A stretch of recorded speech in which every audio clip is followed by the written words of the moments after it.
Ladies and gentlemen, on behalf of the CU Denver Events Board, I'd like to proudly introduce to you Dr. Michael Parenti, who will speak on images of imperialism, media, myths, and reality. Thank you.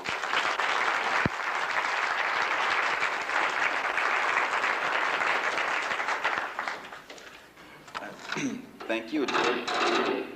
It's very nice to be here, and my thanks to Matthew Chilson and his associates for all the hard organizing work they did to make this occasion necessary, as Yogi Berra would say.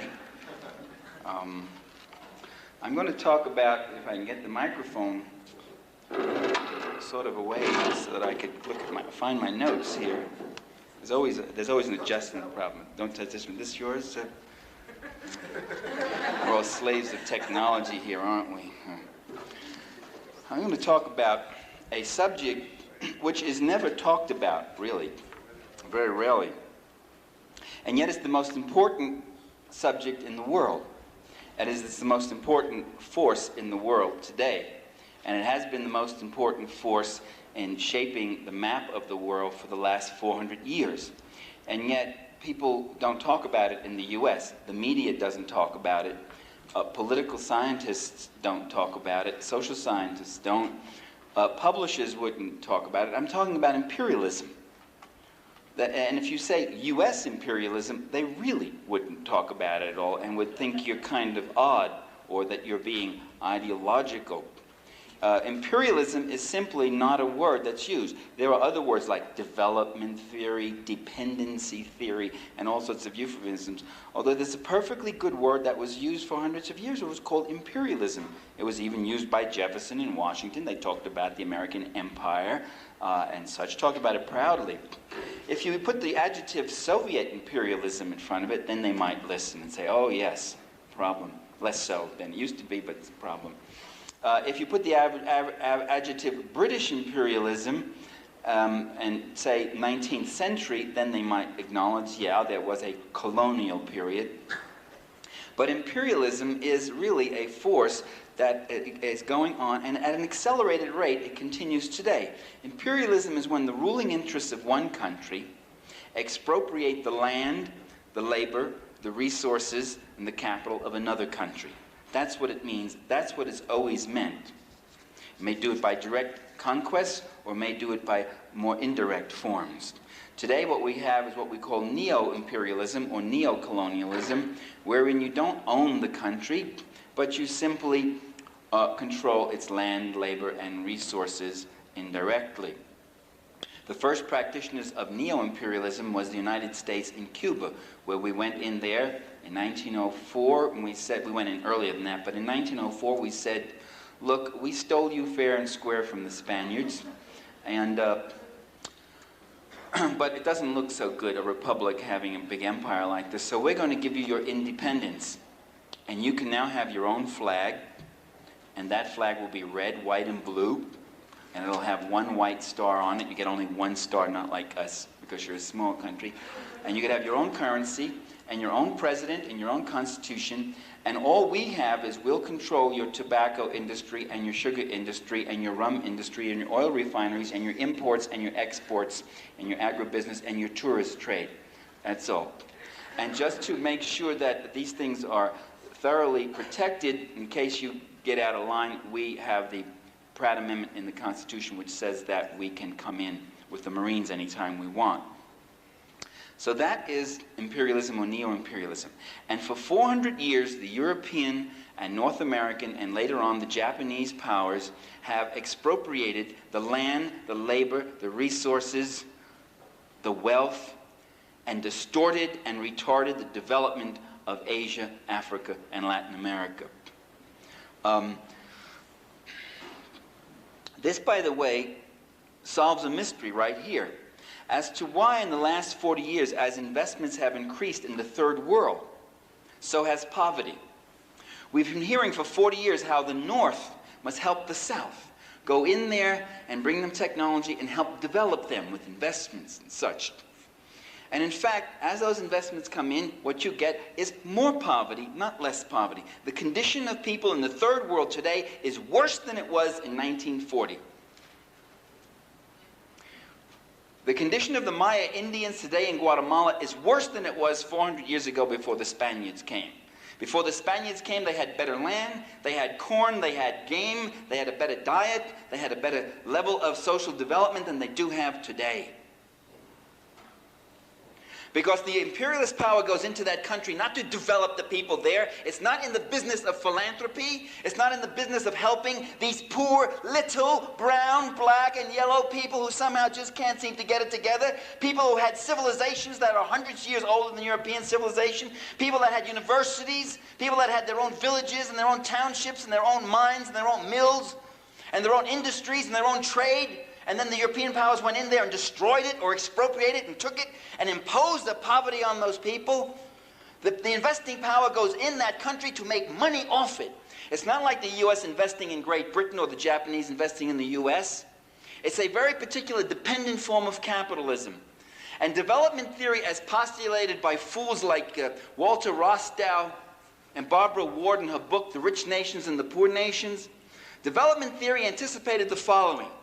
It said very simply, this capital would come in and it would take workers from less productive sectors of society and bring them into more productive sectors. So the man and woman who worked with the hoe would now be driving a tractor. Productivity would go up, wages would go up, consumption would go up, new markets would form, more development, and the country would be on its way to development. That doesn't happen. What we've discovered in the last 40 years is that development isn't the goal of multinational corporations. Making profits is the goal, as it will be when they go into Poland and Hungary. It will be making profits for themselves, looking for bargain price, giveaway, privatized, denationalized industries, and then employing cheap labor and making as big and quick as possible a profit as possible. As big a profit, excuse the redundancy. Okay, now what they do is they go in, expropriate the land, turn that land into cash crop exports. Land that used to be used to raise corn and beans to feed the people is now used to raise coffee and cotton and sugar and tobacco for cash markets for bigger profits. They go in and they dig out and they start a mining industry or oil industry or whatever else. They employ a very small portion of the people there, usually at low-paid service jobs. They bring in their own technologies, their own technicians. They take full advantage of all the subsidies which they extract from the host country. They take full advantage of all the tax breaks, in fact, pay almost no taxes. And they then repatriate the profits and the wealth from that country. Sometimes they come in with all the materials of the thing and just simply employ the labor at slave wages, literally bringing down everything into a country like El Salvador, where you have Firestone and Goodyear and Pillsbury and General Motors and General Electric and Chase Manhattan, all of them down there in El Salvador, a little country that has nothing in it. No, just a little sugar, a little bananas, but it has that other commodity of production that's the most important commodity. The one that does not consume its own value in the form of production, but in fact creates surplus value, and that's labor. And the corporations have a name for that. They call that outsourcing, where you literally bring all the stuff down and you hire the Salvadoran labor. Instead of hiring people in Ohio or Pennsylvania or Colorado, you go down to El Salvador where you can pay them 50 cents an hour. And it literally compensates for all the shipping costs and shipping in and shipping out. And you bring it all down there, and those people work, and they make energy rods and computers and air conditioners and rubber tires and all sorts of other things, none of which, baking powder, baby powder, name it, none of which is consumed by the people of El Salvador. Their labor is just ripped off at subsistence wages, and then it's taken out for enormous profits. And the people are left with the hole in the ground where the copper or the coal once was. And the people are left huddled around the edges of these great sugar and coffee latifundios, living in poverty and hunger. That's why you don't have development. You have maldevelopment. You have underdevelopment. After the British went into India and began to invest in India, and what they did was destroy the great textile centers of India in Madras and Dhaka, and force the Indians back into raising cotton, turn India back into a cow that would be milked for its raw materials. The per capita of India from 1850 to 1900 fell by 2/3, by 67%. And that's what poverty in the third world is all about. It's not that people just don't know how to work That people just can't get it together? People work harder in the third world than they work anywhere else if they're fortunate enough to work. It's not that they lack a Protestant ethic. They work systematically, and they've worked for centuries and built whole civilizations before the Europeans and the capitalists ever came. It's that they are in an enforced poverty. But that poverty serves well the rich accumulation of wealth that goes to the ruling interests of the Western world. And by the way, the overhead costs of that empire are paid by the ordinary people of the Western world. We pay the taxes. We pay for the fleet in the Persian Gulf. And again, you see, mysteries are cleared up. Because when Reagan sent that fleet into the Persian Gulf during the Iran-Iraq war, and it was pointed out that it's costing us $2 for every $1 of oil that's being taken out, people were saying, that's irrational. But empire isn't irrational, because that $1 of oil belonged to the corporations, and Reagan was being sure that it got out and was getting to the markets, even though the markets weren't American markets. The markets were Japanese and French, for the most part. But it wasn't protecting our oil, it was protecting the oil of the Seven Sisters, the big corporations. And they'll spend $2 of your money to protect $1 of their money. They'll spend $5 of your money, $10 of your money to protect $1 of their money. Money's no object when it's your money. Money's no object when it's a question of protecting their money. So of course they'll do it. And it's not irrational, it's not foolish, it's a very rational thing. And one would wonder when the media will ever talk about that, when the media will ever present that analysis. I maintain that you can't present that analysis, that the media pundits, the media columnists, the media commentators, the editorial writers, the publicists and all cannot talk about that, because if they wrote that, they couldn't get it published. If they said that on the air, that would be the end of them. And most of them, first of all, don't even have the awareness, that, or would even not allow themselves the awareness of even broaching the subject in that way, at that level. So imperialism remains remarkably the unspoken subject, even as it bursts forth in wrenching violence before your very eyes. The media will present it to you right in front of your eyes. They'll call it El Salvador. And they'll say Marxist guerrillas are fighting in El Salvador. But they won't tell you what's that all about. Why are those people fighting? The assumption is that you should already know that there are bad guys who want to do bad things, and there are good guys supported by the United States who want to stop those bad things. And that's what it's all about. And by the way, that's where the entertainment media comes in very handily, because it's one of the major themes of entertainment shows is just that. They're the external bad force that wants to come in. I'll talk about that later on.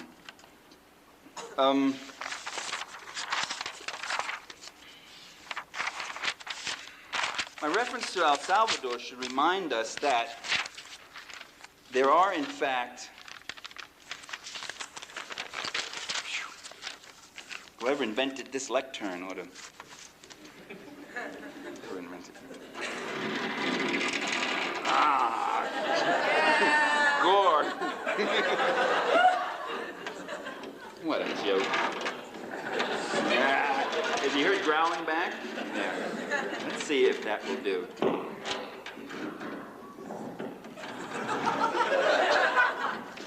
Can you hear that? Is that all right? All right. David, you can't move this at all? Just an inch? I mean, just getting claustrophobic here. Okay. Now that development, that intrusion into the third world was never received with open arms. The entertainment media would have you think otherwise. I was raised on John Hall, Maria Montez movies. There's only about 15 people in this audience who remembers those movies, but 16. Okay, so your hand go up. It's an interesting way. The white man comes to the idyllic island, and the natives, friendly natives, greet them. And they're friendly, and the white hero, handsome white hero, falls in love with the chief's beautiful daughter named Momoga. And the crisis comes at a point where she, at one point, takes her tiny brown little fists and presses them against his great hairy mat of a chest and says, no, your people are not my people. I can't go back with you to Bloomington, Indiana. And he says, come on, Momoga, Ma and Pa would just love you. And that's what the whole movie's about. These islands are open islands, or sometimes there are no people at all, just wild beasts, and you settle it, and you build a little home and all that sort of thing. In fact, in all these places, there was fierce and desperate resistance by the people in them. And in all these places, force and violence was used to subdue them. And that, by the way, is something they should also remember, that for 400 years, you had this kind of terrible oppression and war and destruction. And yet imperialism, this development theory, so-called, is represented as a natural kind of thing. It's a natural thing that some countries would have machinery and other countries would have plantations, you know, and some countries would have this, and other countries people would just sit out in the sun singing all day. That's just sort of a natural thing. And what strikes you when you read the history of imperialism, read a great book like L.S. Stavrianos' book called Global Rift. Read a less great but maybe more accessible book like mine called The Sword and the Dollar. What strikes you is the unnatural, the forced development, how force and violence had to be used. That this civilization, this global civilization, which they say is a natural development of nations, was really developed with the whip and the sword and the gun and the Gatling gun and the gunboats and the helicopter gunships, as they're using now, and the jet planes and the napalm and that sort of thing. Really quite unnatural. This, I maintain, is why the U.S. is in all these various countries. This is why the United States has 150 bases all around the world. This is why it has its navy in all the oceans of the world. This is why it's now fighting wars in Angola and in Mozambique and in Afghanistan and in El Salvador and in Nicaragua right now. The U.S. is engaged in fighting wars. Advisors are there, Green Beret specialists are there, the armies that are out in those fields, the guerrillas or the counter-revolutionaries, the Contras of Afghanistan and the Contras in Mozambique and Angola and Nicaragua, and the government forces in El Salvador. In each of those cases, they are armed, equipped, trained, advised, and paid by the United States government. In each of these cases, they're in those countries to make sure that competing social orders do not develop, that the people in those countries do not take over and begin to use the land, the labor, the resources, and technology in a different way, a way that would be very costly to global capitalism in general and to the multinationals specifically. One could say, well, what's all the fighting about? I mean, what's the use of fighting against capitalism in these countries when you develop, you take over, and then after a while your people want to go capitalist anyway, as is happening seemingly in Eastern Europe and other places? Well, first of all, a lot of the agitation in Eastern Europe is not necessarily anti-socialist as it is anti-communist party, that is, against a party that has a monopoly of power and has, in fact, gotten stagnant, privileged. And much of what's called anti-socialism is really against the corruption and the privileges and the non-responsiveness of certain ruling elites in these countries. It doesn't mean for a moment that these people are prepared to give up the social wage, the great historical accomplishments of socialism, free education, the subsidized prices for food and all that sort of thing. They are having to give them up, as they are in Poland, and they're learning the hard way what the blessings and wonders of capitalism are. In any case, that's not the question in the third world. The question is not what's going to happen in some future generation. Will it be a capitalist form of development or a socialist form of development? The question is, can these countries get the jackboot of imperialism off their necks? Can they get the foreign expropriator off their neck, and can they come to the point where the people of the country can use their resources in a social way? And if the people of that revolutionary country decide to bring in the corporation, as the Vietnamese have just done. They bring in oil companies to do the offshore drilling, but they bring them in on their terms, and they get a chunk of the wealth back, which is something they didn't get before. Their country is no longer a cow that's just milked mercilessly by foreign interests. Their country now belongs to them, and they can share in the development and share in the profits and reinvest those back into the development of their country. And that's the difference, and that's what these people are fighting for, and that really is what the U.S. is fighting against. How else do you explain U.S. interventionism throughout the world? What are the alternative explanations? that the United States has gone in to defend democracy? Well, that can't be, because we supported dictatorships in most of these countries. We supported a fascist Somoza in Nicaragua, a fascist Batista in Cuba. Again and again, country after country, we didn't support democracy, we support fascists. And in fact, we've overthrown democracies. We overthrew democracy in Guatemala when Arbenz came into power. We overthrew democracy in Brazil when Goulart came into power. We overthrew democracy in Chile when Allende came into power. We overthrew maybe not democracy, but a populist government leader, Mossadegh in Iran and Sukarno in Indonesia, who had popular democratic support.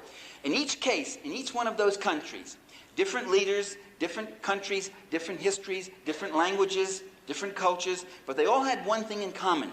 They were beginning to use the political system to tamper with and change the economic and class structure. What Allende was doing in Chile, very democratically, was redistributing some of the gross national income from those who made money from dividends and interest and commissions and rents to those who made money from wages and salaries. Unemployment went down in Chile. Inflation was going down. The rate of inflation was going down. Buying power was increasing for the ordinary people. Popular consumption was increasing. The level of living was bettering in a modest way for the people. Every child in Chile was getting half a liter of milk under the Allende regime. And when the fascist Pinochet came in, that was one of the first programs he abolished. And in Guatemala, and Arbenz, when he came into office, he legalized all opposition parties. He legalized all opposition all trade unions, all opposition newspapers, all student organizations, which were very political in Guatemala at the time. And then he began to expropriate the unused land from the United Fruit Company. And that's when the CIA went in with a mercenary army, trained by and equipped and financed by the CIA, and overthrew him. It wasn't that he threatened democracy, it's that he was using democracy, he was using political democracy to effectuate an economic democracy. And that economic democracy is the thing that privileged classes have hated all their lives. If you go back to ancient Greece, if you look at our founding fathers and the debates at the Constitutional Convention, they talk about the leveling impulse, the common people wanting a bigger share of what we have. And they don't want to give up what they have. They don't want to give it up. They'll fight and kill to keep it. No more than you want to give up your little car or your house or whatever little you got. You don't want to give it up. Imagine if you didn't just own a little car. Imagine if you owned the world. Imagine if you owned everything there was to own. Imagine if you lived like a king. Imagine if you lived in a way that the whole society was there for your service, in a sense. To give that up is the worst tyranny of life. And much of what is called freedom has that class anchorage in it. You can talk to those people who are displaced from revolutionary countries, and they will tell you of the horror of socialism, the horror of revolution. They'll tell you how this Committee for the Defense of Revolution comes in and says, you have 5 houses, you have to give up 4 of those houses now, because we have people who are homeless, and they're going to live in those houses. Can you imagine that? That my houses, the houses that have been in my family for 3 generations, that were given to us by my grandfather, Generalissimo Thug, are going to be taken now? And he says, you have 12 servants, we have a labor shortage, you can only keep the 2 oldest ones, and the other 10 must go out on the labor market because we need them for work. Can you imagine they tell me, my servants, that are like my children, or they're part of my family, I love them, they love me, Ave Maria, they're going to take my servants away from me? You call that freedom? Tyranny. And they tell me I have to double the wages of my workers. Who are they to tell me how much I pay my workers? I decide that. I decide that. I mean, the rage about this. And when my senora and I want to go on our shopping trips, as we do every year, to Paris and London and Miami, they say, no, you can't take any currency out of the country. You call that being free? They tell you can't travel anymore. And then they give me a ration book. And I get online with my Mercedes. I have to get online for 5 gallons of gasoline. Where could you even go for 5 gallons of gasoline? And in front of me is this little truck with chickens all over it and the dirt and the feathers all over. I have to wash my car again after I'm on that ration line. I mean, it's disgusting. You call that being free? You call that being alive? And so finally, what do, my signora and I? We give it all up. We're so disgusted with it, and we move to Miami, where we can be free. And our picture is taken in the Miami Herald, and we see freedom finally, freedom to choose Kmart, Bloomingdale's, freedom of a wide spectrum of opinion now, NBC, ABC, CBS, enormously wide, diverse media opinion, different perspectives, different viewpoints, different ideological points, all sorts of unusual information and depth of analysis, right? No, that was being ironic, right? And they say they're free. And the Miami Herald is a picture of them burning their ration card. But that ration card for the campesino in that country, that ration card is an important democratic victory. That's democracy that's won. With that ration card, the demos, the ordinary people in that country, have now got some guarantees. With that ration card, it means he's never going to hear his kids crying of hunger again, because he knows rationing like nobody else. Because he had the other rationing, the earlier rationing, the rationing of the free market. When your kids cried, when if you didn't have the money, you were rationed, that's all. You don't think for a minute you're not rationed. You're rationed every day. You ration yourself every day. If you don't think so, just stop and listen to yourself saying it. What'll I do? Should I spend that or that? Or I gonna that? How much would that cost? And that you're always being rationed. The free market is a rationing of its own. The ration card is a democratic rationing. It's a leveling rationing. It says the guy with the Mercedes and this campesino both are going to get a certain amount of powdered milk, a certain amount of beans, some sugar, some other foods, some canned foods, whatever else. His kids get a pair of shoes every year so they don't get hookworm. That's something he never had before. And that's why he supports that revolution. And he fights for that ration card. And that revolution, for all its mistakes and all its crimes, and may even commit crimes at times when it's being attacked on two fronts, who says it's infallible. And for all its long lines and waiting and everything else, for all the struggle, he supports and he stays with that revolution because that's all he's got. Because the idea of going back to slavery, the idea of going back when he couldn't read, the idea of going back to hear his kids crying of hunger again is something he will not do. He prefers to fight and struggle for that. That's what it's about. And the media would never tell you that story, and they would never allow me on the media to tell you that story. We have freedom of speech as long as we're in small rooms like this. But the democratic forces of this society have not penetrated corporate power. And as long as we don't penetrate and we haven't been able to challenge and break into that corporate power which controls and preempts the audiences of 20 and 30 and 40 million, that corporate power will give you George Will, snotty little preppy, William Buckley, snotty little ruling elitist, McLaughlin, that right-wing boor, Evans and Novak, two more right-wing boors, and you can go on. And your opinion is from the far right over to a kind of a pale, wishy-washy, simpy, centrist view, liberalish view. I mean, your farthest left you can go in the media is maybe an occasional Tom Wicker comment. Or William Leo Grande, my friend William Leo Grande. I hate to put him down. He's a personal friend of mine. But I heard him the other night on McNeil Air. He says, what is this going on in El Salvador? The announcer says to him, it's always a big problem. What is this going on? He said, well, we just seem to think we can hoist our system onto these people, graft it onto these cultures and societies where it won't take. You see, well, that's what's wrong. We're giving them democracy and they can't do it. That's what it's about. Saying, Jesus, this is the left. That's the left perspective. That's as far left as you can go. Well, I say democracy in El Salvador is in the streets. Democracy is there among those people who are fighting against vastly superior firepower to get rid of this jackboot of imperialism that's on their neck.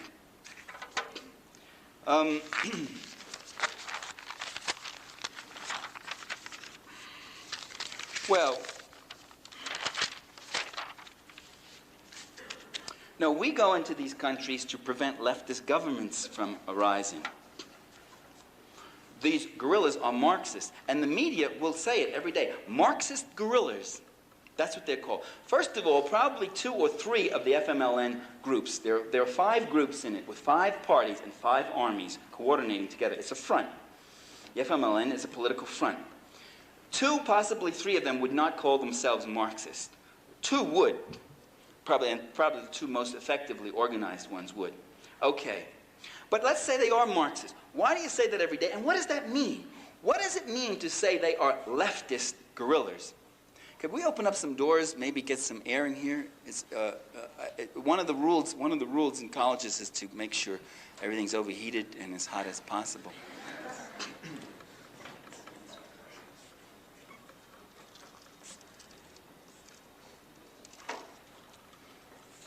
What does it mean to be leftist?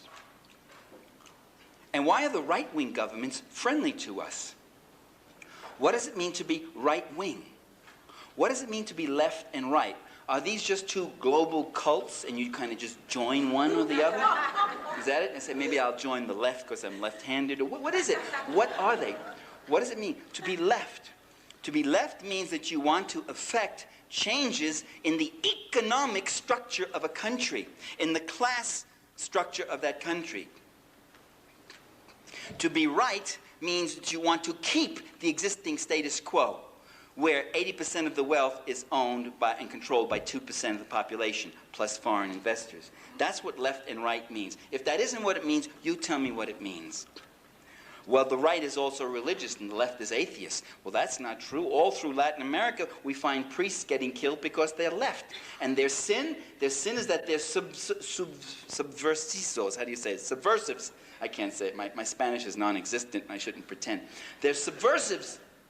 And why are they subversive? What's the charge? By the way, that's the charge right now as to why certain people are being targeted and being killed.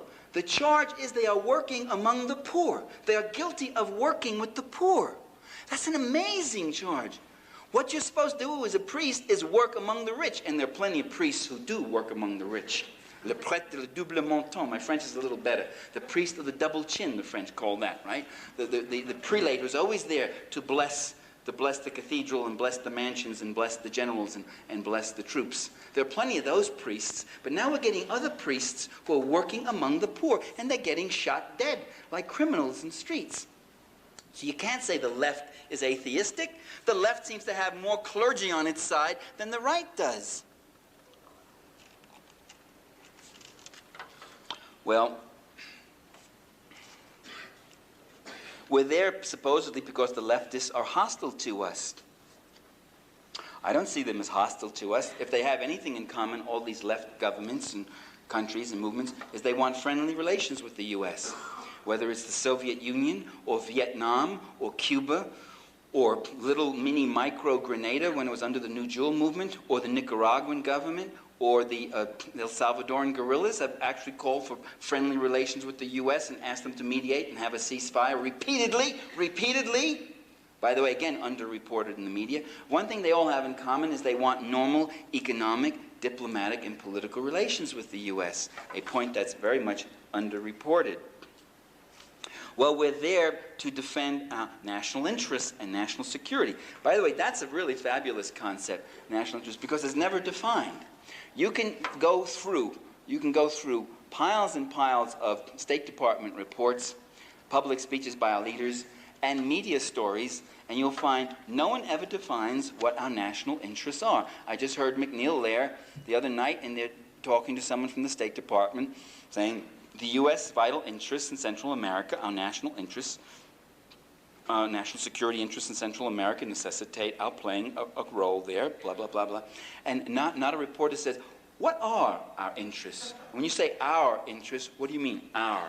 You know, I always like that word, our interests. I used to hear about our oil in the Middle East. Our oil. And I got very excited one day, and I ran to my filing cabinet and pulled out to get my stock portfolio to see how much oil stock I owned. And I discovered, much to my dismay, I didn't even have a stock portfolio, let alone oil stock.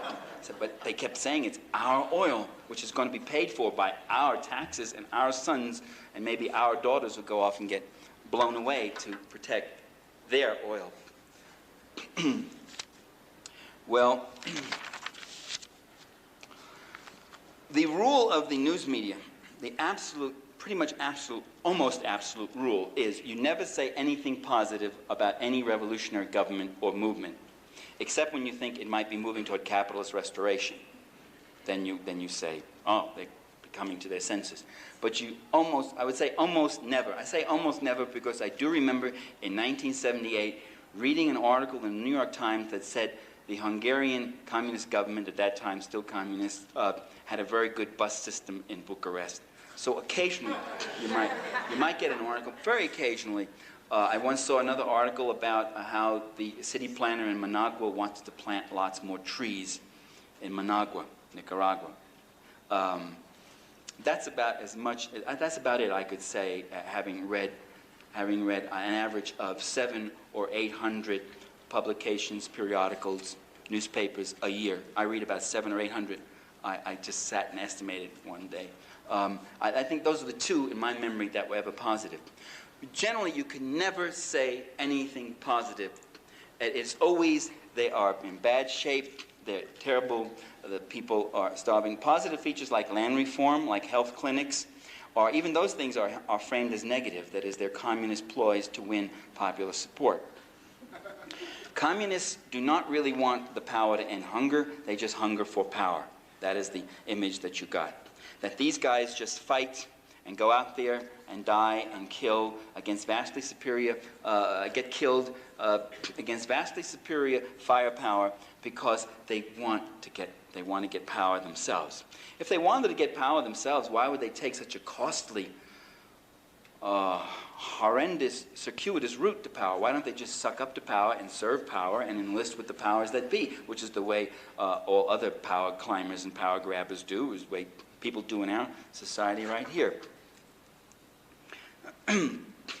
Along with that, what you always get in the media are positive framings of client states of U.S. imperialism.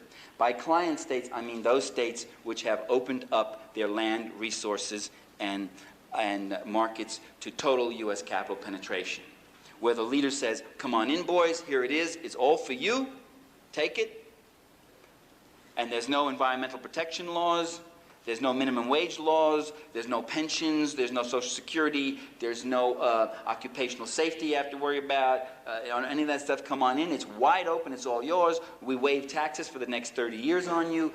We'll even put up some of the equity, give you the land, and even give you some of the seed capital, whatever else. Come on in, boys, it's all yours, and in return, all you do is you take care of me, my family, my boys, and if they try to organize and get out of line, we'll crack their heads with our civil guards, our police, whatever else, who are trained and equipped by you with the aid that you send in, and make sure you give me a couple of the factories.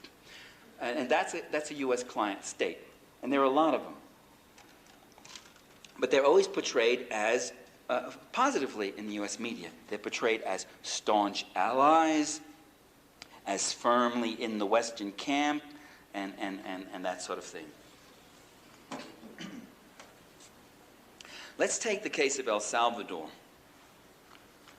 Ladies and gentlemen, El Salvador has lost 50,000 people have been killed in the last decade. 50,000 people. It would be like about 4 or 5 million here, killed by their own government. Most of those people, 90% of those people have been killed by their own government. And they are people who have protested, who oppose things. They are people who would have very much liked to have done what the Poles did against the power-hungry, power-crazy communists in Poland. They would have liked to get rid of a government by demonstrating in the streets. And in fact, they used to demonstrate in the streets in El Salvador, and you know what used to happen? They started getting machine gunned. And it's really uncomfortable to demonstrate when you're getting machine gunned. And it's very upsetting. And so eventually you come back and your people get killed, you try to organize, and your leaders get killed. 50,000 of them, labor leaders, student leaders, peasant leaders, intellectuals, writers, clergymen, killed because they talked up for the poor. And in that time, El Salvador today is now called a democracy. This is a country that has had this kind of massive massacre, and it is referred to as a democracy by the media. It's referred to by our political leaders as a democracy. Doesn't that boggle your mind? Isn't that something to say in 1984 there were democratic elections in El Salvador between Roberto D'Abuson, who was head of the death squad, And his opponent was Jose Napoleon Duarte, who was an apologist for the death squad. I mean, I saw the guy on videotapes. I saw a film where he kept talking about this is all exaggerated, we're doing fine, the subversives have to be stopped, it's necessary. That's Duarte, and he's called the moderate. I mean, doesn't it boggle your mind that today, McNeil Lair, I heard it, this is supposed to be the best news show we have. The announcer from there, a guy named Krauss, is saying the Salvadoran guerrillas are a sectarian terrorist group. They're trying to provoke the far left in Mr. Cristiani's party to commit acts like killing those 6 Jesuits. So now the Jesuits were killed because they were provoked, the provocation. The real guilt is on the Salvadoran guerrillas. And Christianity is being buffeted by the extreme left and the extreme right. Christianity is called a moderate now. Doesn't that blow your mind a little bit?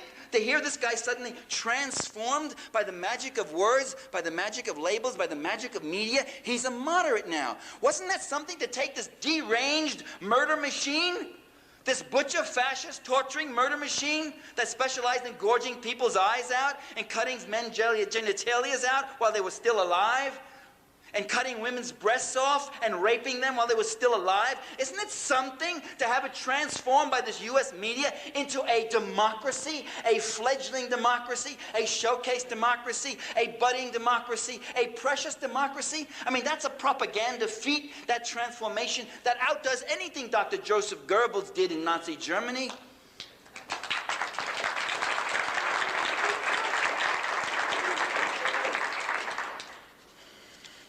By 84, never to mention, to cover a whole election in El Salvador and never mention that there was no secret ballot in the voting. That when you went in to vote, you put your name on a roll, and that roll number had a roll number, 172, and your ballot had a number called 172, and they voted, and they could trace therefore any vote of any person.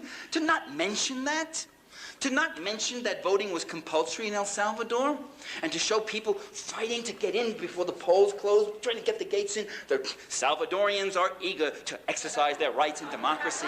I said, what voters ever tried to get their arms broken, fighting and clawing to get in there to vote? Not to mention that if your scheduale wasn't stamped that you had voted, you could be arrested and detained by the police. But to say, look at them, hungering to vote for D'Abuisson or Duarte? I can't believe it. Where did this enthusiasm come from? I mean, isn't that something? And this is the way El Salvador is reported to us. And that's called the neutral media. When you talk to these guys, they get defensive. They say, look, you left and you right ideologues. We goes out, we sees the story, we gets the story, and we writes the story. I said, oh, give me a break. I mean, I've heard this again and again. I've been on so many panels with reporters now. I can't tell you how they just, reporters, editors, they just pat themselves on the back. A damn good job we do. It ain't perfect, but we're the best there is around. And it's just sickening. And you say, how did you report El Salvador? And the commentary on it. Isn't it something also that in the past week you heard about the 6 Jesuit priests? And the evening news never mentioned that one of them wasn't a priest only. He was rector of an important university, University of Central America. Is this something he wasn't mentioned? And another of the 6 victims was vice rector. And in the past week, by the way, I just heard, I live in Washington. One of the advantages of living in Washington is you get a lot of stuff comes in directly by phone, different groups, and if you know the people in the groups, you can get it. In this past week, I got from Neighbor to Neighbor, which right now is a national organization that has worked very hard in lobbying Congress to stop the Contra war against Nicaragua, and now they're working full-time on El Salvador. They have been over the past year, not just in response to the recent events, but they've been working over the past year, lobbying Congress to stop aid to the Salvadoran murder machine. And I talked to someone in the office, and this is what I got. Besides the 6 Jesuits who were killed, now being framed as an isolated incident, an excessive act. By the way, none of the military, the media is reporting that the government hasn't interviewed any military about the killings.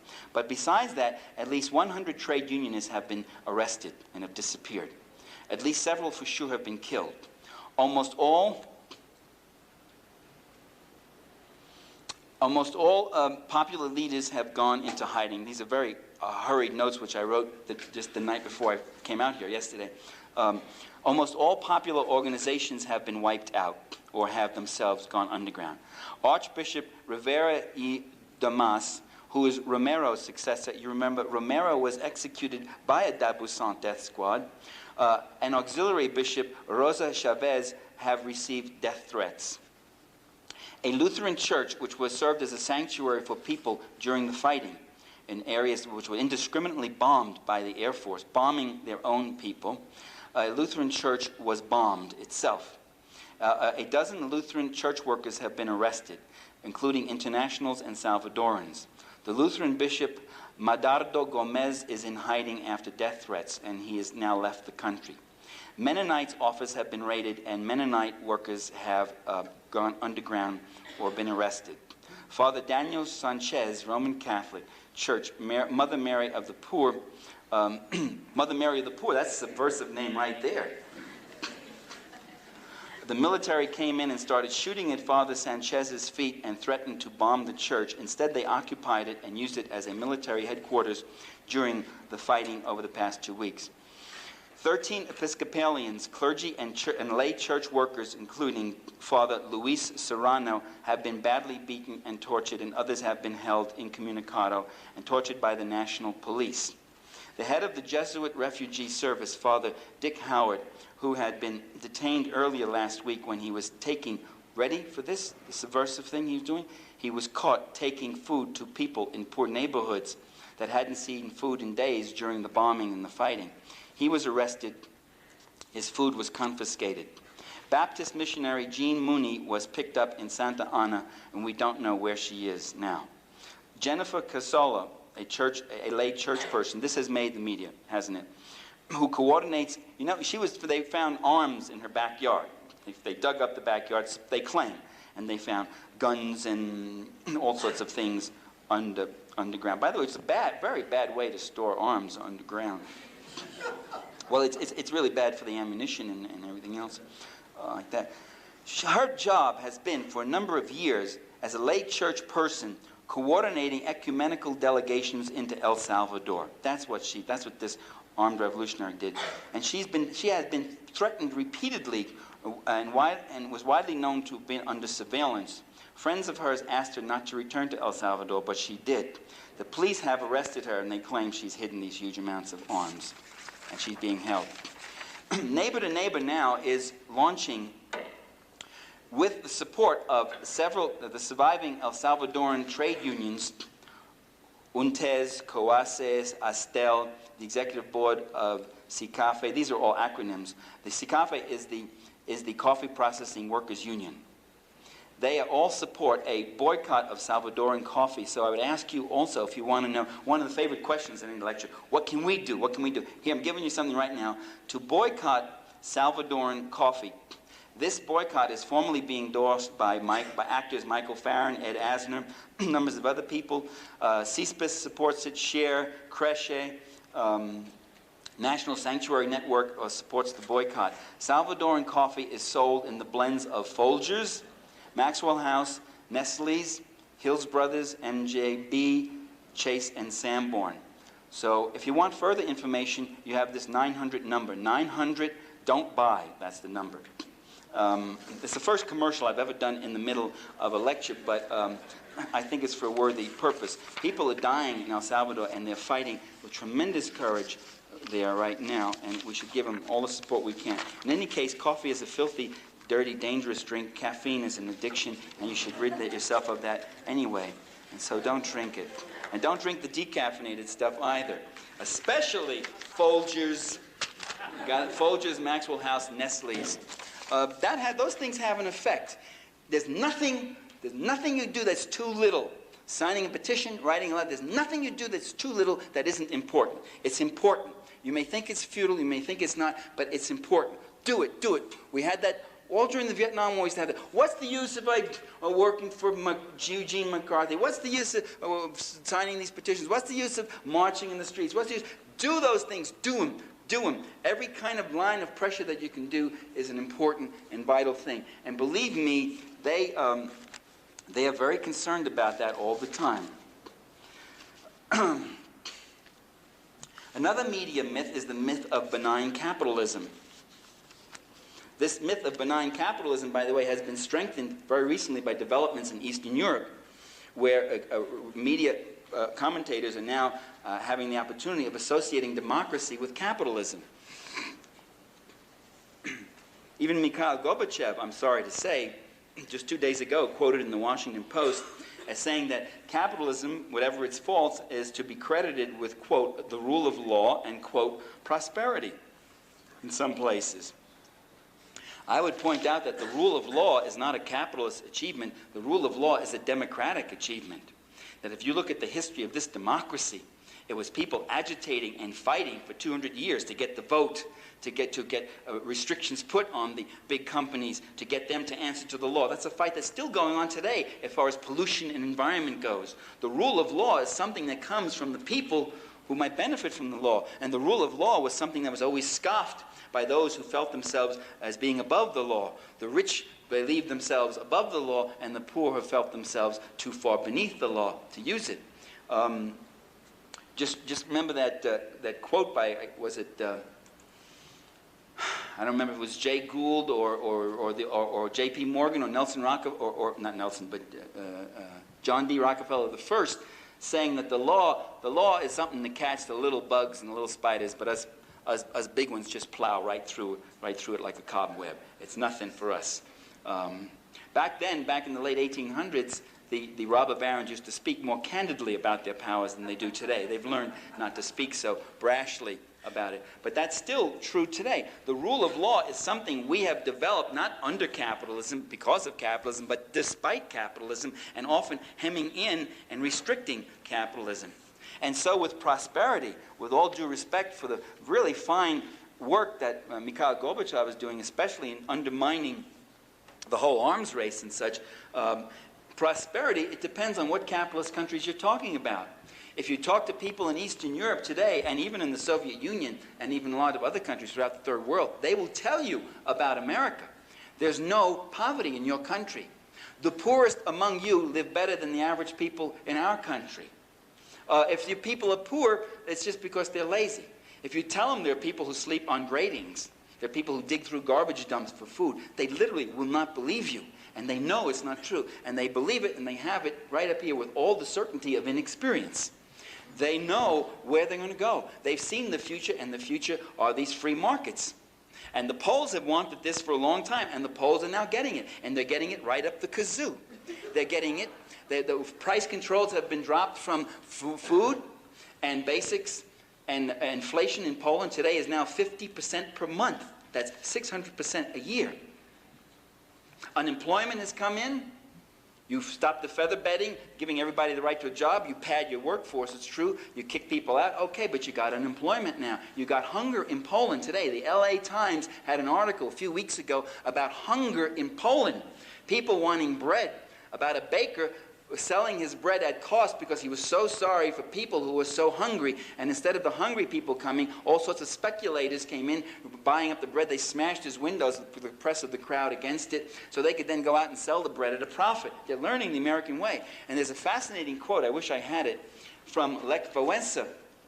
It was in the Gannett Publishing, Westchester newspaper. He said, to those who were complaining about the unemployment and the inflation, he said, you wanted the American way? We got American way. This is the way we do it, and now stop complaining. This is what it's about. So they're going to learn about it. They're going to learn the hard way about the blessings of the free market. But prosperity, indeed, there's no denying prosperity in capitalist countries. If you're talking about West Germany, if you're talking about Sweden, if you're talking about the US. But those are countries, especially the European ones, where capitalism has not been that successful, where capitalism has been hemmed in by democracy, where democratic forces have won important democratic victories. Victories like occupational safety, like the social wage, like human services, like guaranteed pensions, and all these sort of things which cut into the profit motive. If you want to see capitalism as its most successful, because the essence of capitalism, you judge the essence of a system by what it does. And what capitalism does, the essence of the system, is capital accumulation. Then you must look at Honduras. And then you must look at Guatemala and Brazil and Zaire, where the value-added profit levels are 200 and 300 and 400% higher than they are in Western Europe. and North America, which is why these corporations abandon our communities and export our jobs to those areas, as I just discussed before. That's where capitalism is successful. So if you want to know about capitalism and its success, yeah, look at it. Look at capitalist Honduras. Look at capitalist Guatemala. Look at capitalist Indonesia. But again, the media doesn't treat capitalism that way. Right now you have in the media, in all the reports, implicit in all the news reports, implicit or explicit in the commentaries, is equating capitalism with prosperity and democracy.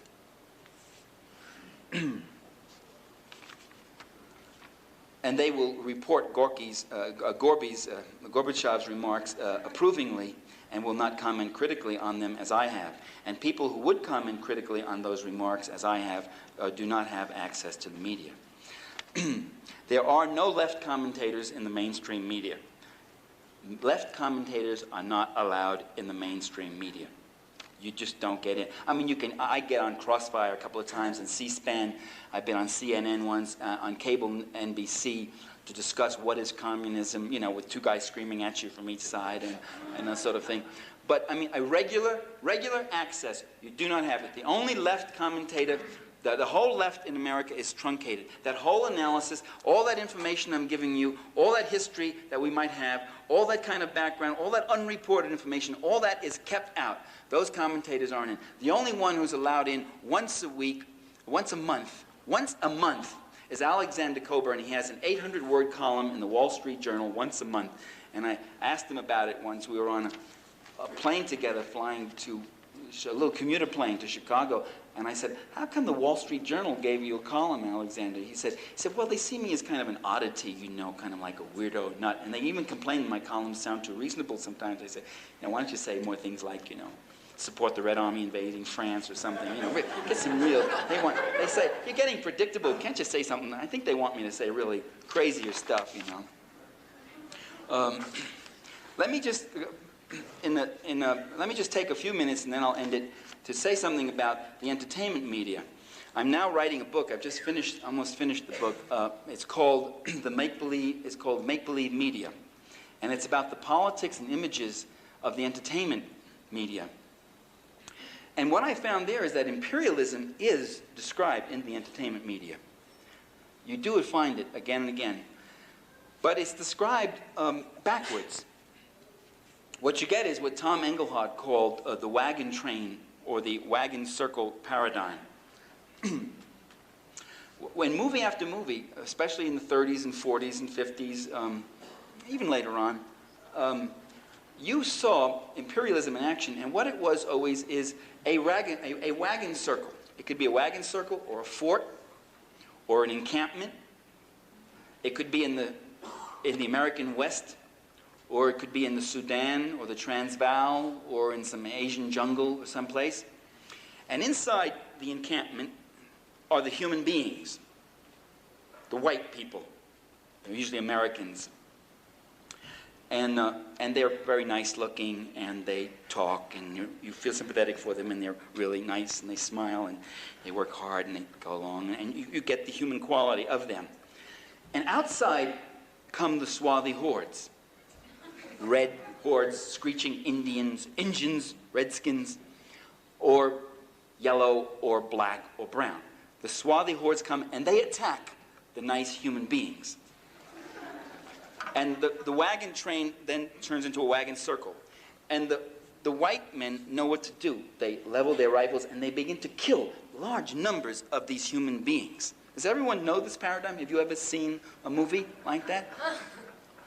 And the question comes up is, why are the swarthy hordes killing the nice white people? Is it to protect their lands and their herds and their townships and their families and their children? No, they kill them because that's just what they like to do, because they're bloodlusting, killing, and they like to come charging in. And they display this tremendous, almost suicidal courage, which, by the way, in the context of these movies, is not even defined as courage. If that kind of behavior was done by one of the white human beings, that would be called very courageous. But done by them, it's just further manifestation of their crazed, bloodlusting, subhuman, not caring about life as they come along and they are mowed down in these great numbers. Occasionally, a white will get, with plaintive music, an arrow or something. Joe, look what happened. And everybody stops and they kind of pull it out and they nurse him. Or maybe one of the lesser characters will be killed to register upon the audience the savagery of these fanatical killings of these people.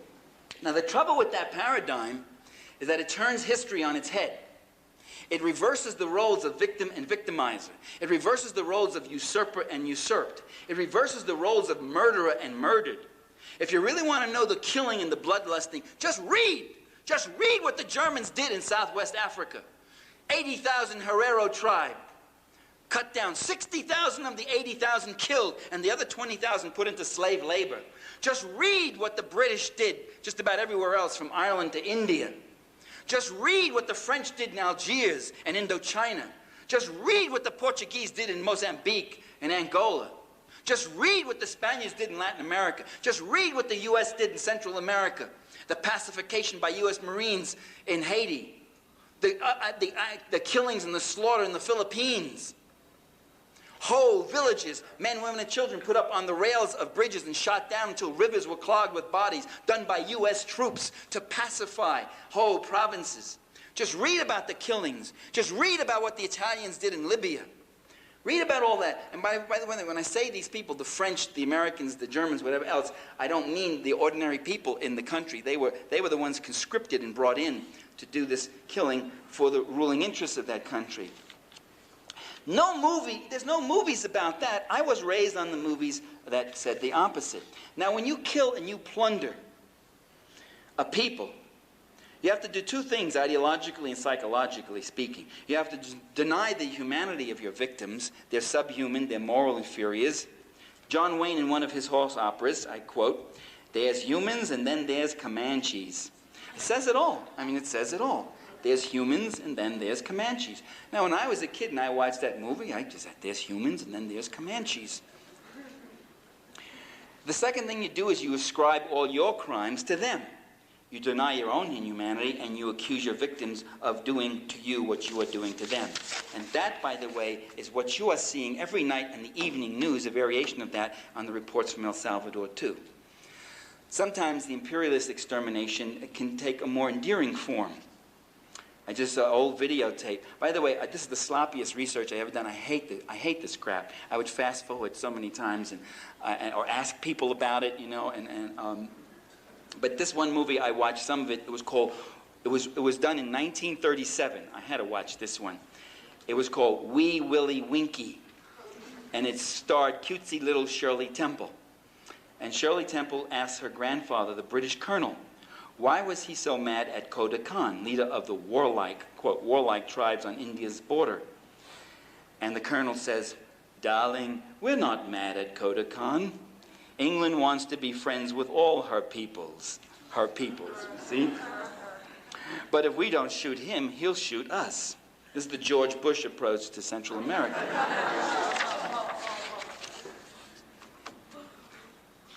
By the way, these defamatory stereotypes and images demonstrate the unholy marriage between imperialism and racism. A very interesting vocabulary if you read the serious literature what this presentation is essentially a racist presentation also. These darker peoples are, after all, less than human. That's racism. And the vocabulary of imperialism is very interesting. Kaffir, raghead, slope, gook. In 1857, Karl Marx wrote a column where he reported about the British officers who were crushing people in the Sepoy Rebellion, and he said the British officers said, we hanged, the British are big on hanging, you know, we hanged every nigger we found. Every nigger we found is what he called the Indians. Well, those terms, nigger, kaffir, gook, slope, raghead, those are the vocabulary of imperialism as well as of racism. And you see the joining of the two. I won't say that imperialism causes racism, but imperialism finds racism very functional. It activates it, it relies on it, and it propagates it and pushes it forward ever so much more. And even when imperialism is not of the violent sort, it can still permeate a film. I finally, by the way, saw a film about Africa that might have been different. For years, I've been going to see films, right? And I never saw a decent film about Africa. Now, Africa, there's 1,000 stories in Africa. There are stories about cultural conflict, about urbanization, about generational conflict, about tribal differences, about labor struggle.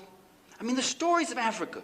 2 years ago, 250,000 gold miners in South Africa. 250,000 went on strike. I thought it was a misprint. I thought it was 25,000. I couldn't believe it. When we have big strikes in our country, the Pittston miners or whatever else, the big oil strikes in Iran were 50,000. 250,000.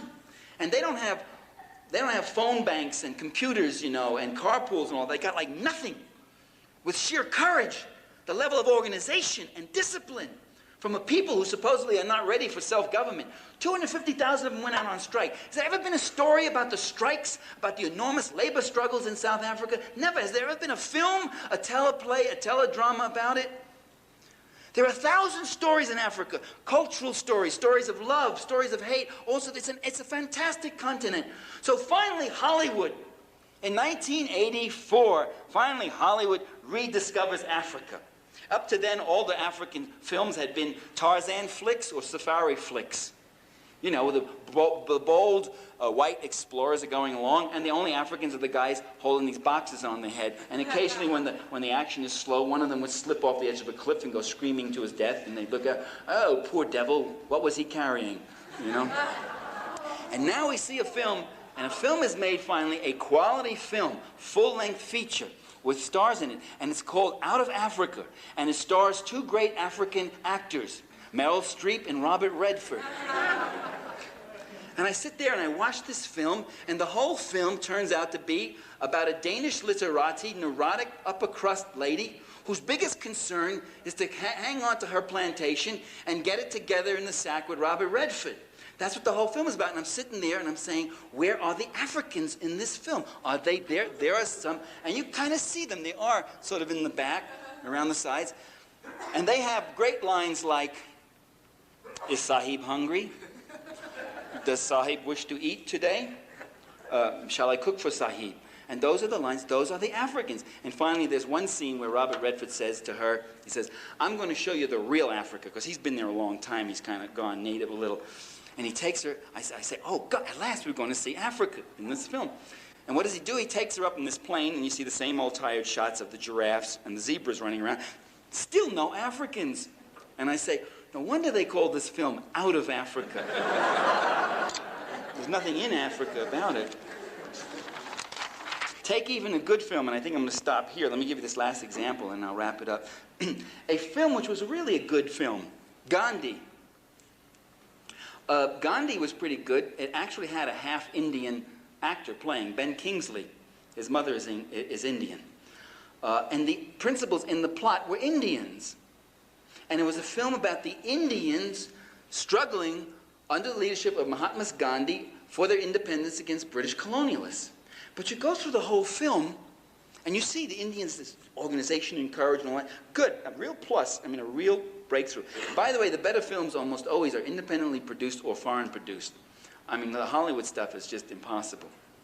This was a British made, I think. What's left out of the whole film is imperialism. What's left out is the political economy of imperialism. Nothing is said about why the British are there. What were they doing there? And what you get by the end of the film is 3.5 hours. You come to the conclusion that the British simply don't have the decency to go home when asked to go home, because they like to walk around with their swagger sticks and lord it over people all the time. And that's what the film's about. They don't tell you that the poverty of India is related to the wealth of the British, that the East India Company and the Bank of England and other corporations make money, were making money. A comment could have been said, you are living off the sweat of us. You make money, you get rich, you don't want to let go of that enormous wealth and that enormous investment. That's what it's about. You could have said that. You could have worked it in, one angry character getting up and saying it, or Gandhi maybe leaning forward and suggesting it, you know? Quietly, non-violently.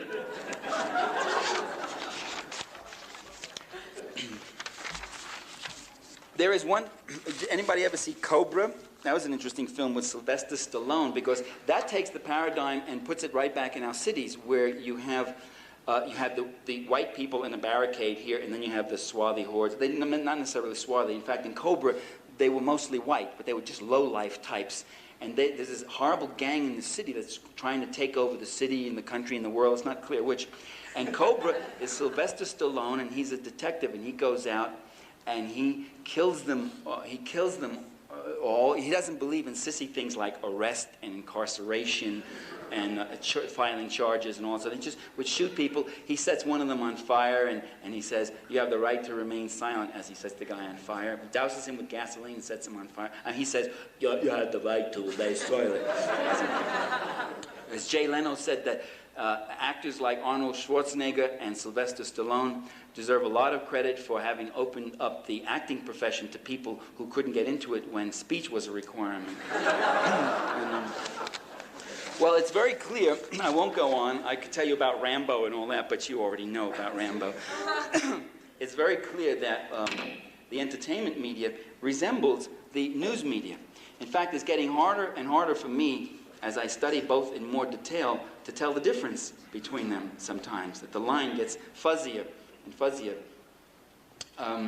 And what we have here is an ideology and an orthodoxy that cannot be challenged or threatened in any way. And yet it is challenged every day. Let me point out one of the most interesting things, the only interesting thing I found about George Bush's first State of the Union message. He got up in January of this year, and he said, we have to overcome the Vietnam syndrome. And I thought that was very revealing, that he would bring that up again. The Vietnam syndrome, you see, it makes it sound like a psychological condition that we're suffering from. The Vietnam syndrome is that they cannot send American troops into places, and they have to do low-intensity warfare and be more covert about it and have to struggle to get aid bills out to support it. They can't have a free hand in protecting imperialist interests around the world because American public opinion is against that kind of commitment, because Americans have been traumatized. They're suffering from a syndrome because of the Vietnam War. I'll tell you what the Vietnam syndrome was. The Vietnam syndrome was that we began to raise questions about the war. And then we began to question the leaders that produced that war. And then we began to question the system that produced those leaders.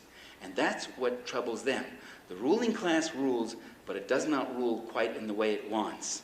The power of the people is still there, and they are very conscious of the limitations of their power. So what we have to do is mobilize, agitate, educate ourselves, organize, fight back, talk back in every possible way we can. That's the end of my lecture. Thank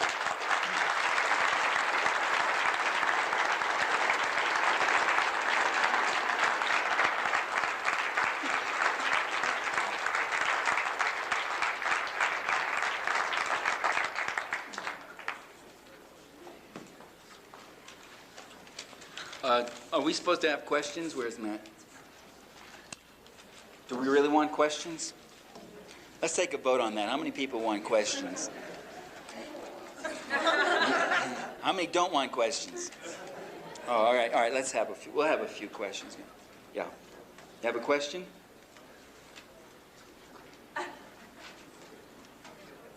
Yes, miss. Would you please stand when you ask your question so people could hear you? Can videotapes of this talk be duplicated and sent out? Portions of this talk can be found in, where the, Matt Chilson, where is he? Could you just bring those, those flyers up and just put them here on the stage, okay? We had, People's Video does distribute audio and videotapes of my talks at cost. I mean, the audio tapes are, I think, $5, and the videotapes are $19, which is at cost. All the labor is donated, including mine. So you could have that. But as far as this particular talk, you should talk to that gentleman. I think he's going to give a copy to Left Hand Bookstore in Boulder. But you were vague as to whether they were going to reproduce it and sell it. I don't know. They'll be loaning it, and if people want individual copies, we'll work something out. Why don't they sell it? Why don't they sell them? We just haven't gotten together. Oh, okay. Well, audio tape. A KGNU has taped this, and they're going to maybe play it, you think? They will play it. I'm talking to the news editor right here, so and he nods. So that is the media. So you could get an audio. Maybe you could. Will you be selling audio tapes? You don't sell these. KGNU will sell audio tapes of this lecture. Anybody else has a question? Yes, Miss. I just wondered what with the, it seems to me that the media is getting even more narrow. Could you stand up and speak so people could hear you? It seems to me that the media is getting even more narrow now that GE owns NBC and timing has been bought out by Warner Corporation and all of that. Is there any hope at all? I know how hard it's been for you and the left, but what's even going to happen to the middle with the increasing purchase of... Well, I just did the question was with GE buying up NBC and all the other mergers. By the way, what's happening with the major media are giant corporations, and they manifest all the same attributes of corporate America, which is high rate of merger, union busting, high profit levels, all that sort of thing. Do you think it's going to get even worse? Well, yeah, I think so. I mean, NBC is not likely to start doing a lot of critical studies of defense contracting when GE owns them. And I just was interviewed last night on KBX, and the announcer there, Alan Dumas, was saying he once worked for NBC, and he said GE's presence was palpably felt on a number of issues, that they just had to watch themselves and what they said. So, so that is a further restriction, most definitely. What we should do is everything we can to support alternative media, like station KGNU, is that the right? KGNU and alternative and dissident individuals on more commercial stations. Call in and voice your support for them, and written publications like The Guardian, that comes out of New York, not the English Guardian, but the New York Guardian. The Nation in these times, Covert Action Information Bulletin, People's Daily World, Political Affairs, publications of that sort that one could, Progressive. By the way, I don't agree with 100% with any one of those, but they will give you alternative perspectives. And when I say alternative perspective, I don't mean an alternative preachment. This idea is, oh, you've got your left preachment. There's no preachment. There's no preachment if you say that 80% of the wealth of El Salvador is owned by 2% of the population and the U.S. is in there for certain interests. No, that's an empirical statement you're making. That's not a left fabrication. I can't help it if the real world is Marxist, if the real world is left. It's not that we invented those facts, it's that those things are true. Now, either that's true or it's not true. But you can't just dismiss it and say, oh, well, that's a leftist viewpoint, isn't it? I mean, it's not like it's, a religious viewpoint or some other kind of culturalistic viewpoint or something. It's not a viewpoint as such. Those are empirical statements. Is this information correct? Is this analysis correct or isn't it? And it's not, and people immediately want to label it as left or whatever. It's not, in other words, we don't say these things because we're left. We happen to be labeled left because we say these things, because we see these things. That's the point. Yes, miss. Stand up and speak loudly. Sisterhood, come on, get up and hit it out. It sounds like you're saying that the media is being controlled, and it's because of the corporations. But the corporations that are controlling the media don't really have that much at risk in places like El Salvador, so why aren't they reporting? What do you mean they don't have that much at risk? They don't have coffee fields or anything over there. Why shouldn't they mind? No, the Fortune 500 are in El Salvador, very well in El Salvador. But that's quite correct. It doesn't necessarily mean direct investment in the country. You don't only worry about that. You worry about any revolutionary transformation. The case of Grenada would be a perfect case. I mean, what the hell's in Grenada? There's nothing. And Ronald Reagan was correct when he said it's not a matter of nutmeg. He said that. He's right, because the only product you get out of Grenada is nutmeg. And you can get that nutmeg from Africa. But what it was, going into Grenada, crushing the New Jewel movement, kicking out the Cuban doctors, kicking out the Cuban teachers, calling the nation that sent doctors and teachers to the country the aggressor, and calling your nation that sent paratroopers and bombers in there the saviors and the Democrats, going in there, you were serving notice on the entire Caribbean that if they try any kind of social transformation, any kind of social revolution, if they try this, this is what they're going to get. That's called containment. So you're right, there was very little direct investment in Grenada. But A, you go in to serve as an example. And B, once you go in, the dollar sometimes follows the sword. Sometimes the sword goes in to protect the dollar. Sometimes the dollar comes in after the sword is carved out, I think. One of the anticipations, which by the way hasn't proven very true, but one of the anticipations was that U.S. private industry would come swooping in, take over in Grenada, and have a field day on all the cheap labor. Unemployment in Grenada now has shot up back up to 30%. The New Jewel movement had it down to about 12%, and it's gone back up over 30% now. That's what private enterprise has done in Grenada. So you don't have to demonstrate that a specific corporation has a specific investment in a specific country. Aside from the fact that the Fortune 500 are in El Salvador up to their ears, I told you that already. I said they're out there doing the outsourcing and using the labor market. But aside from that, the thing is to keep a competing social system from developing, one that would, in the long run, attack or threaten the essential interests of capital accumulation, global capital accumulation. Yes, next question. Yes, ma'am. The same sort of thing happened in Chile. I was in Chile, and so happens at the time, if I may express myself clearly, but not in a ladylike way, when literally the shit hit the fan. And I was... Cut that. I was arrested, handcuffed, and sat for hours and hours, held for 3 days, until my complete, what is the word I should use? Not innocence, but uselessness for struggling against what was going on. And seeing these enormous crates come in and with arms being unloaded all over the hotel entrance, made in the USA. Mm-hmm. That was what calmed down a very fine experiment in liberal government in Chile. Right, the question was that, I have to repeat it for the radio tape here, that there was a very fine experiment in liberal democratic government in Chile where they were trying through electoral and peaceful means to transform some of the economy. And this woman's personal experience was that when Pinochet destroyed that democracy, that the U.S. was firmly behind Pinochet. And she actually saw herself bound, when she was bound and handcuffed and held incommunicado in a hotel, crates coming in all through the hotel, or after your incarceration, you saw these crates come in, and arms open in the lobbies, and the crates would say, "Made in USA."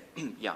The U.S. complicity and support for the triumph of fascism in Chile is a matter of public record, although it's still denied. It's, by the way, still denied by many apologists. While we talk about soft on communism, we really should note that the U.S. is very, very, very soft on fascism. That it uses fascism to protect capitalism, all the while claiming that it's saving democracy from communism. But it's very soft on fascism, both World War II variety or the kind now. Yes, 1, 2. Let's take both of us.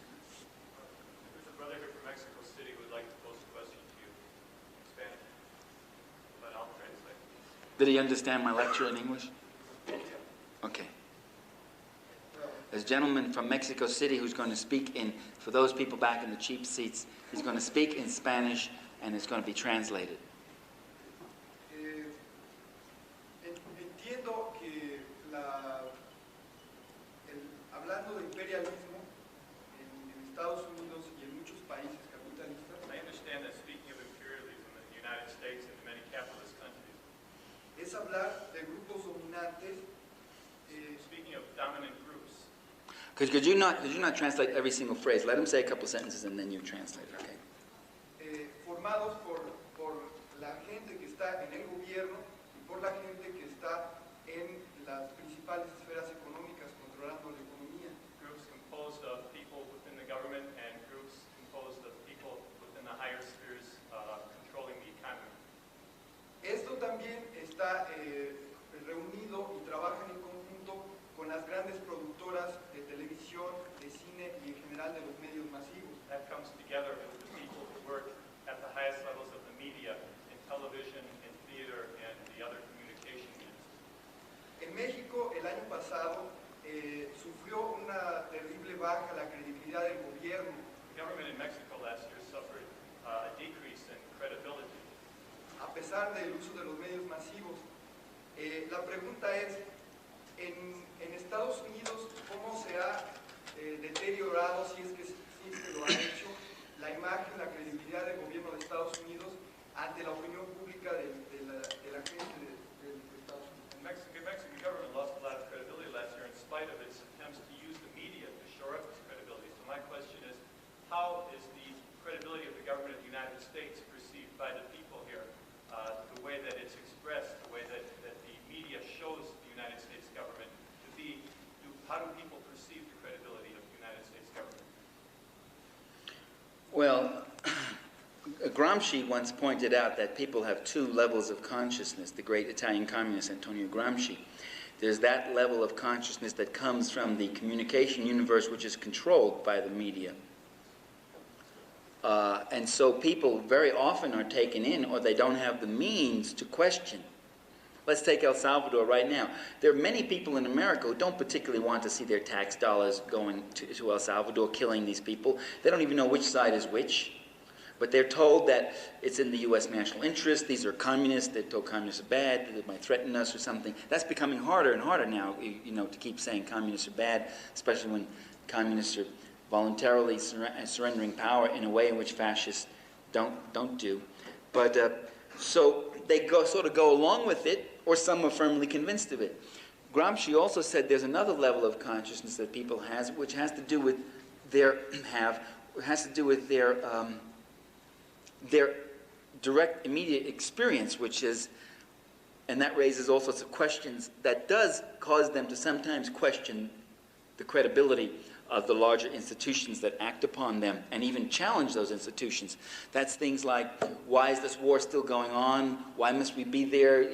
Since they don't get legitimate answers. See, the ruling elites can't give them the real answers. They can't say you're there to die for global capitalism, for capital accumulation process, because we don't want a competing social order, because if they have one there, who knows where it'll end and what will happen to us and everything we have that belongs to us. They can't say that, so they say we're there for strategic reasons, or that little country might conquer us, and these reasons don't sound very convincing. And so people then begin to question, why do I have to pay so much taxes? Why must my son register for the draft? Why is there these dioxin dumps here? Why are these birth defects from the dioxin dumps? So there's a lot in their immediate experience which begins to tell them that something's wrong. And even those things, to the extent that the media can maintain or has to maintain its credibility, it must take some account of those things sometime. So it's finally got to report some things about Rocky Flats, that you're getting poisoned from Rocky Flats. I mean, it comes out finally. To the extent that the media does, to maintain its credibility, deal with those levels of reality at times, that's when the right wing comes in and says, oh, you see, it's a liberal conspiracy that's out to make corporate America and everybody look bad. So there's no guarantee that everything the military does or the government does will gain credibility. What is surprising in our society is the extent to which people still question and are skeptical. I mean, when you think of the 8 years of pulverizing that you got, the last 2 years of Carter's administration and the first 6 of the Reagan administration, even the 7th, the pulverizing propaganda output about the Cold War, about the Red Menace, about Moscow's intentions, about this and that, and then finally his having to sign a treaty and look at the polls which say overwhelmingly, yeah, let's be friends with the Russians, yeah, let's sign more treaties, yeah, let's cut more. And so you get Defense Secretary Cheney now saying we're going to cut our military budget. I mean, he's also getting a push from the deficit and from the whole financial structure, cleverly trying to spend the Soviets into poverty. We're spending ourselves into poverty. But it's rather extraordinary that despite that kind of output, you can find a tremendous resistance in America.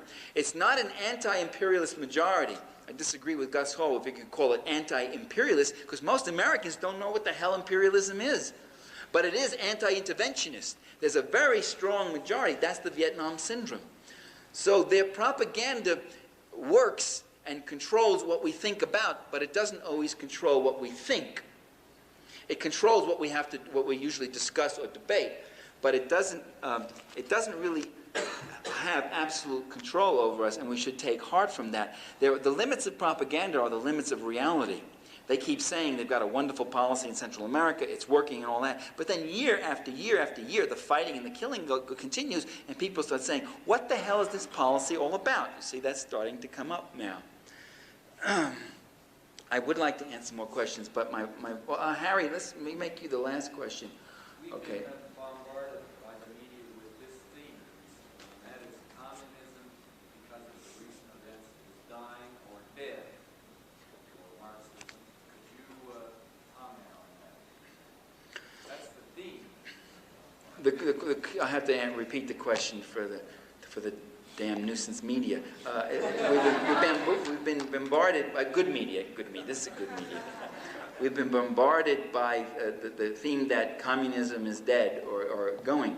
I thought I did comment on that. I'm invited to comment on it. I thought I did in the context of my talk that what most of these people mean when they say they don't want socialism anymore is they don't want the one-party rule, the privileges, the corruption, the stagnation, the poor labor discipline, the lack of innovation, whatever else. It doesn't mean that they don't want the historic victories of the social wage and all that sort of thing. So I don't think communism is dead. I think what you'll see is a democratic development and a new level of struggle. You're going to see a lot of struggle in these countries. See, some of them think they're going to become Finland or Sweden, and they may end up being more like Mexico or Turkey. They think their economies now they're going to move toward that with the political. Just a few years ago you had Polish solidarity unions having strikes against the communist government. Within this year, I predict, in fact it's already happened, you will have communist-led unions in Poland having strikes against the solidarity government. And the communists, it's about one of the few things that Polish communists can do well, which is organize unions and strikes. I think most of these reforms are really designed for capitalist restoration. I don't think the leaders of these countries, the protest leaders, I don't think they're really just out there for democracy. They really are out there for capitalism. George Bush has made that clear. His commitment is to capitalism. He has given no money to Poland. He has offered no money to Poland, and he has legislated and appropriated no money to Poland. Absolutely no money. What is finally being appropriated is $425 million to something called the Enterprise Fund. And that Enterprise Fund will be used explicitly, very explicit, Bush said, for the purpose of facilitating the transition from public ownership to private ownership, the privatization and the nationalization of ownership. It's money which we, American taxpayers, are in effect subsidizing the Fortune 500 capital penetration of Poland. That's what that's all about. His interest is not in democracy, his interest is in capitalism. If forced to choose between a democracy without capitalism, as in Chile, or the beginnings in Guatemala, or wherever, or a capitalism without democracy, he will choose the latter. You could take the case of China, where the Chinese suppressed a popular movement for whatever, a very confused popular movement, but nevertheless, who was one of the people that defended the killings in Tiananmen Square? It was overlooked, but George Bush was one of the people who defended and said, let's not get too carried away, the Chinese leaders are responsible, because they had $25 billion capital investment in China, and if it's a question of choosing having a country of capitalism without the democracy, that's okay with them. If China turns into a fascist dictatorship but allows fuller capital penetration, they will be more popular than one of the Eastern European countries which has democracy but hangs on to some form of democratic socialism. That will be less popular. That gentleman there who has a radio up to his ear. Yeah, you're the last answer. You're the last question. Yes. Well, can you give us an interpretation of the Reagan-Bush administration, their stand on South Africa? Because it seems like it just perpetuates Reagan is just out with the old, in with the old. Could you tell me how you feel about that? The stand on South Africa. Well, just what you said. The Reagan-Bush administration position on South Africa is now don't push them too hard. You might alienate them and let them have their natural development. A position which they would not accord Nicaragua, because they can live much better with racism and oppression and fascism as long as there's a big capital investment there, than they can live with a democratic Nicaragua which allows opposition parties and elections, but which has been moving in a more collectivist position. So that's it. My voice is going, so thank you very much.